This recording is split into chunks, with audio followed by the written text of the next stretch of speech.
La luz del atardecer se filtraba de manera oblicua a través de las persianas del lujoso apartamento de Julián, proyectando sombras alargadas que cruzaban el suelo de madera pulida como si fueran barrotes de una celda invisible.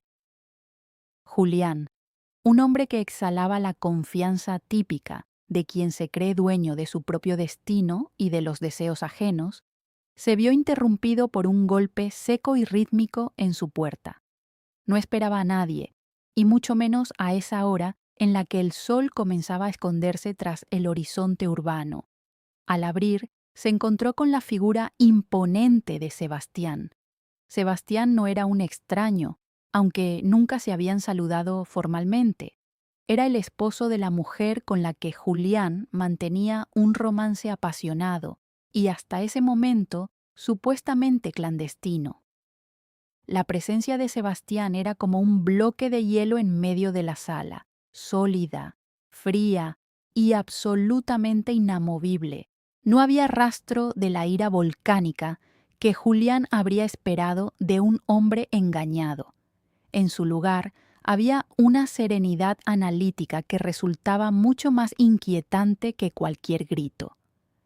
Sebastián no esperó a ser invitado a pasar, pero lo hizo con una cortesía tan gélida que Julián se sintió incapaz de oponer resistencia.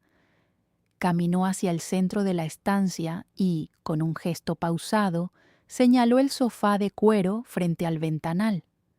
Julián, sintiendo que sus piernas perdían la firmeza que solía ostentar en las reuniones de negocios, se desplomó en el asiento mientras Sebastián permanecía de pie, dominando el espacio con su estatura y su silencio. Sebastián le propuso hablar, no como rivales que se disputan un trofeo, sino como dos hombres que necesitan poner las cartas sobre la mesa antes de que el edificio se derrumbe por completo. Julián intentó articular una disculpa, una negación o incluso un desafío, pero Sebastián levantó una mano, deteniendo cualquier intento de réplica antes de que el aire llegara a las cuerdas vocales del amante. La invitación a hablar era, en realidad, una orden de escucha. Sebastián comenzó a describir la situación con una precisión quirúrgica, eliminando cualquier rastro de romanticismo que Julián pudiera haber tejido en su mente. Para Julián, el romance con Elena era una epopeya de amor prohibido, una conexión de almas que solo ellos dos podían comprender. Sin embargo, mientras Sebastián hablaba, esa fantasía empezó a resquebrajarse. El esposo describió la realidad del asunto con una crudeza desoladora. No era amor, era una transacción de validación. Explicó cómo los encuentros, los mensajes furtivos y las promesas de un futuro juntos no eran más que piezas de un rompecabezas que él ya había visto armar muchas veces antes. Sebastián habló de la rutina del engaño, de cómo Elena utilizaba los mismos adjetivos para describir a Julián que los que había usado con otros hombres en el pasado. La realidad de la aventura, despojada de su envoltorio de seda, se reveló como algo mundano, predecible y, sobre todo, carente de la exclusividad que Julián atesoraba como un tesoro sagrado. Fue entonces cuando Sebastián sacó un objeto de su maletín de cuero oscuro, una carpeta de manila, gruesa y desgastada por las esquinas. La dejó caer sobre la mesa de centro con un golpe sordo que pareció resonar en los huesos de Julián. Dentro de esa carpeta no solo había fotografías de sus encuentros en hoteles discretos o capturas de pantalla de sus conversaciones más íntimas. Había algo mucho más devastador. Era un archivo meticuloso de la vida secreta de Elena, una crónica de infidelidades que se remontaba a casi una década. Julián vio informes de detectives privados, extractos de cuentas bancarias que mostraban gastos en ciudades que él no conocía y listas de nombres que precedían al suyo. La carpeta de evidencia no era un ataque contra Julián, sino un espejo que reflejaba la irrelevancia de su posición en la vida de la mujer que creía amar. Sebastián comenzó a desgranar el patrón de traición con la paciencia de un profesor explicando una ley física inmutable. Le reveló a Julián que él no era el primero, ni el más especial, ni mucho menos el último.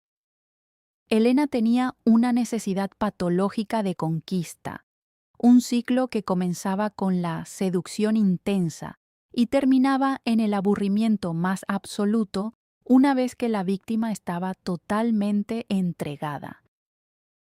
Sebastián leyó fechas y lugares que coincidían sospechosamente con momentos en los que Julián creía estar viviendo la cumbre de su relación.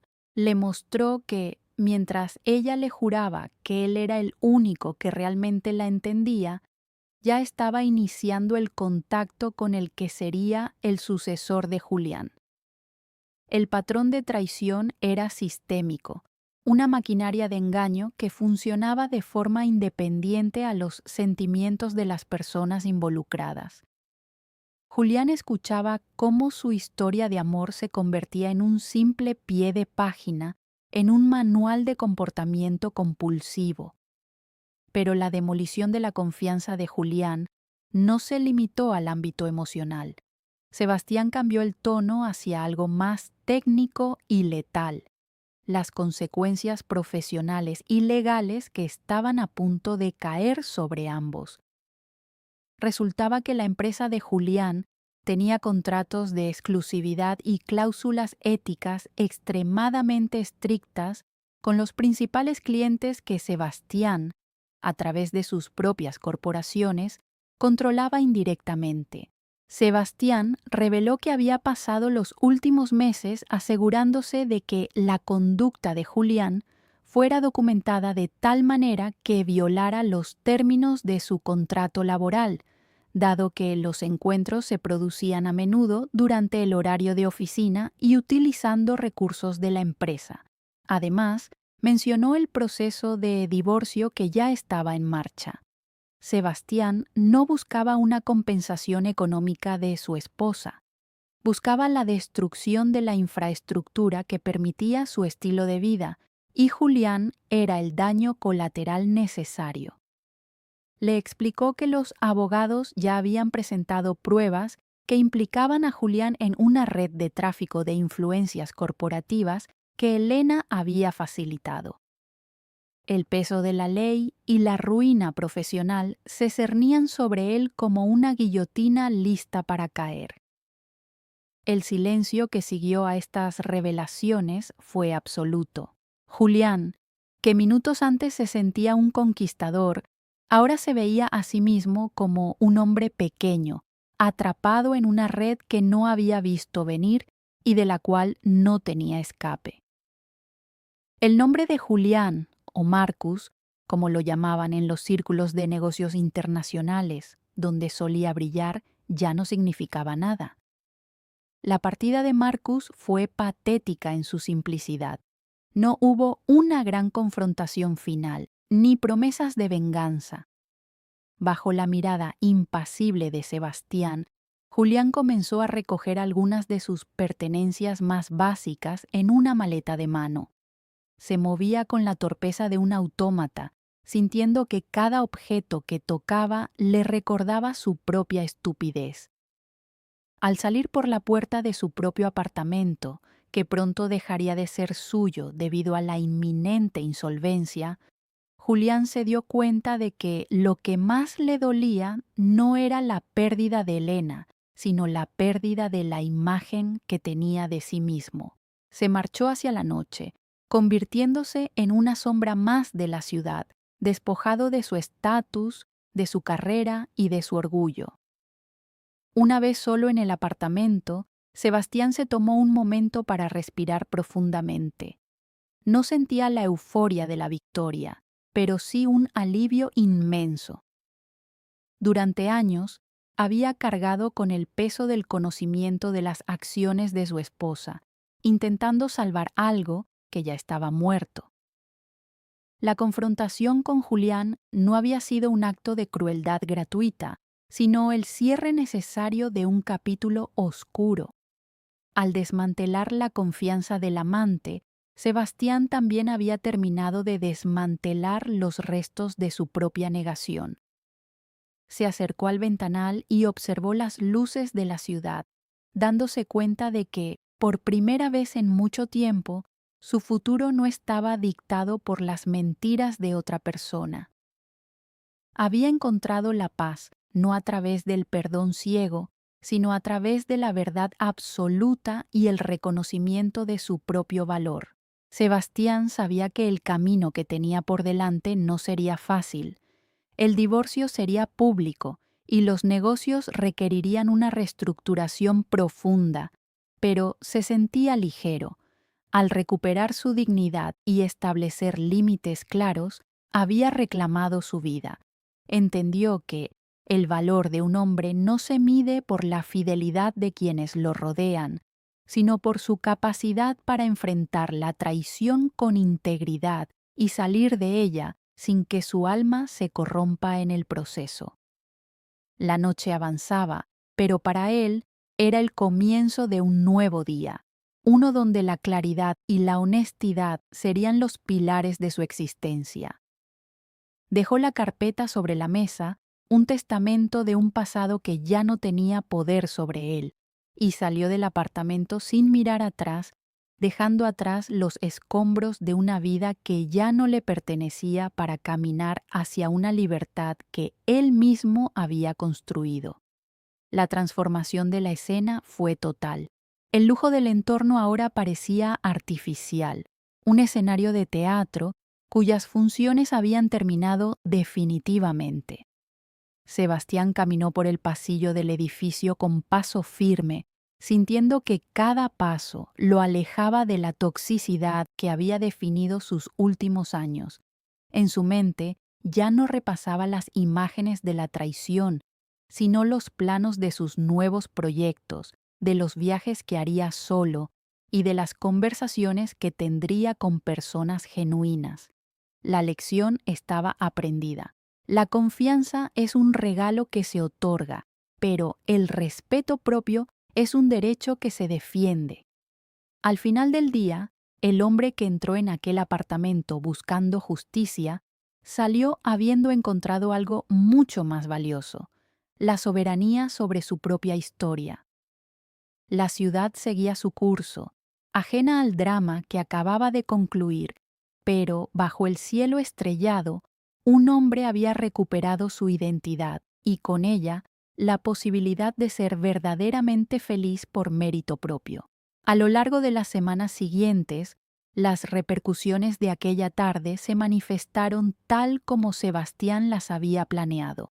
La carrera de Julián se desintegró rápidamente al salir a la luz los informes detallados. Las juntas directivas no perdonan la falta de juicio cuando ésta pone en riesgo los activos financieros. Elena, por su parte, se encontró aislada, ya que su red de apoyo se desvaneció al descubrirse que su comportamiento no era una serie de errores aislados, sino un estilo de vida calculado. Sebastián no sintió placer al ver la caída de ambos, sino una confirmación silenciosa de que la justicia, aunque a veces tarda y requiere una mano firme para ser ejecutada, tiende a equilibrar las balanzas. Él se mantuvo al margen, enfocado en su propio proceso de sanación y en reconstruir los lazos con amigos y familiares que habían quedado descuidados durante su matrimonio tormentoso. En su nueva residencia, una casa pequeña pero llena de luz cerca de la costa, Sebastián redescubrió placeres sencillos que había olvidado: la lectura sin interrupciones, el sonido de las olas al amanecer y la satisfacción de trabajar en algo que realmente le apasionaba, sin la presión de mantener una fachada de perfección. La paz que había encontrado no era una ausencia de problemas, sino la presencia de una fortaleza interna que le permitía manejarlos sin perder su esencia. A menudo recordaba la expresión de Julián al ver el contenido de la carpeta de Manila, no con rencor, sino como un recordatorio de lo peligroso que es construir la felicidad sobre los cimientos de la mentira ajena. Sebastián se había convertido en el arquitecto de su propia serenidad, y en ese proceso había aprendido que el mayor acto de amor propio es alejarse de aquello que nubla la visión del propio valor. Con el tiempo, el recuerdo de Elena y de su último amante se volvió borroso, una sombra distante en el espejo retrovisor de una vida que ahora avanzaba con propósito y claridad.